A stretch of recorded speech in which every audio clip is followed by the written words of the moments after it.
This is Matthew 17 to 20. And after 6 days, Jesus took with him Peter and James and John his brother, and led them up a high mountain by themselves. And he was transfigured before them, and his face shone like the sun, and his clothes became as white as light. Behold, there appeared to them Moses and Elijah, talking with them. And Peter said to Jesus, Lord, it is good that we're here. If you wish, I will make 3 tents here, one for you, and one for Moses, and one for Elijah. He was still speaking when, behold, a bright cloud overshadowed them, and a voice from the cloud said, This is my beloved Son, with whom I am well pleased. Listen to him. When the disciples heard this, they fell on their faces and were terrified. But Jesus came and touched them, saying, Rise, and have no fear. And when they lifted up their eyes, they saw no one but Jesus only. And as they were coming down the mountain, Jesus commanded them, Tell no one the vision, until the Son of Man is raised from the dead. And the disciples asked him, Then why do the scribes say that first Elijah must come? He answered, Elijah does come, and he will restore all things. But I tell you that Elijah has already come. And they did not recognize him, but did to him whatever they pleased. So also the Son of Man will certainly suffer at their hands.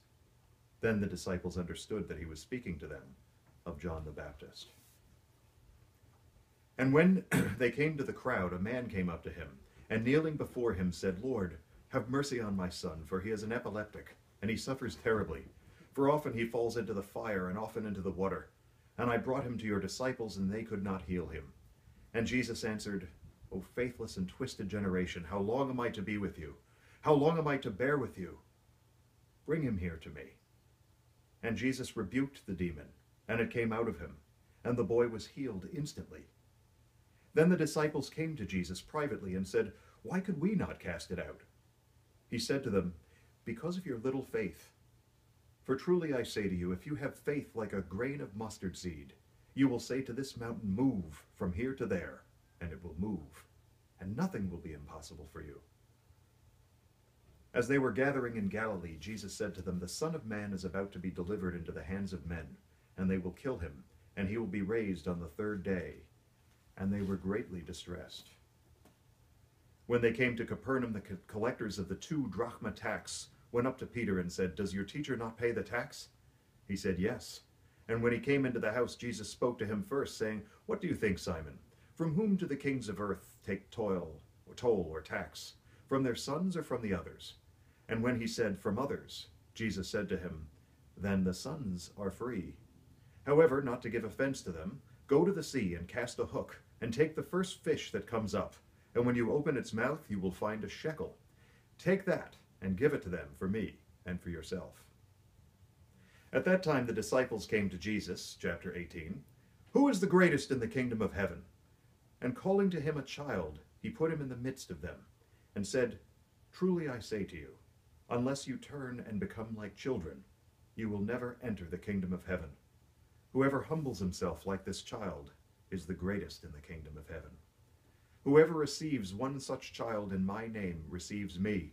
But whoever causes one of these little ones who believe in me to sin, it would be better for him to have a great millstone fastened around his neck and to be drowned in the depths of the sea.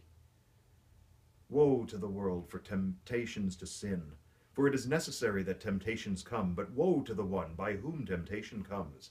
And if your hand or your foot causes you to sin, cut it off and throw it away. It is better for you to enter life crippled or lame than with 2 hands or 2 feet to be thrown into the eternal fire. And if your eye causes you to sin, tear it out and throw it away. For it is better for you to enter life with 1 eye than with 2 eyes to be thrown into the hell of fire.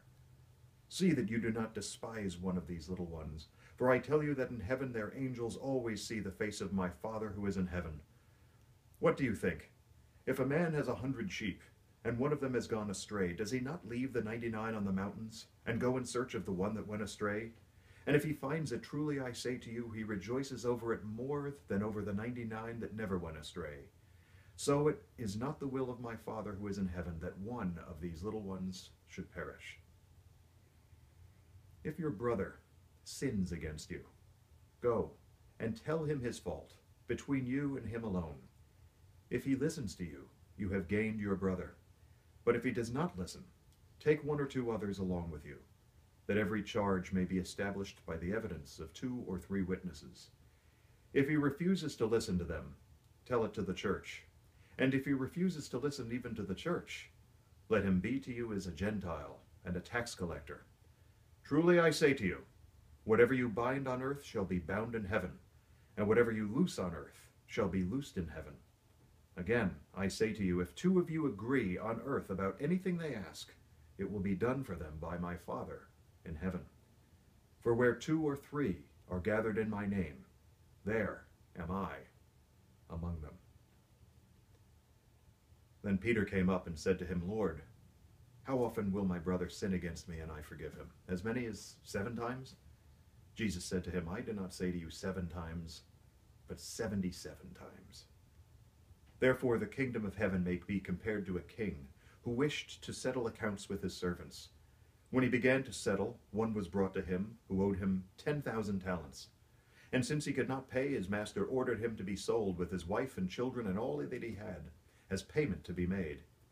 And so the servant fell on his knees, imploring him, have patience with me, and I will pay you everything. And out of pity for him, the master of that servant released him, and forgave him the debt. But when that same servant went out, he found one of his fellow servants who owed him 100 denarii. And seizing him, he began to choke him, saying, Pay what you owe. So his fellow servant fell down and pleaded with him, Have patience with me, and I will pay you. He refused, and went and put him in prison until he should pay the debt. When his fellow servants saw what had taken place, they were greatly distressed, and they went and reported to their master all that had taken place. Then his master summoned him and said to him, You wicked servant, I forgave you all that debt because you pleaded with me. And should not you have had mercy on your fellow servant, as I had mercy on you? And in anger his master delivered him to the jailers, until he should pay all his debt. So also my heavenly Father will do to every one of you, if you do not forgive your brother from your heart.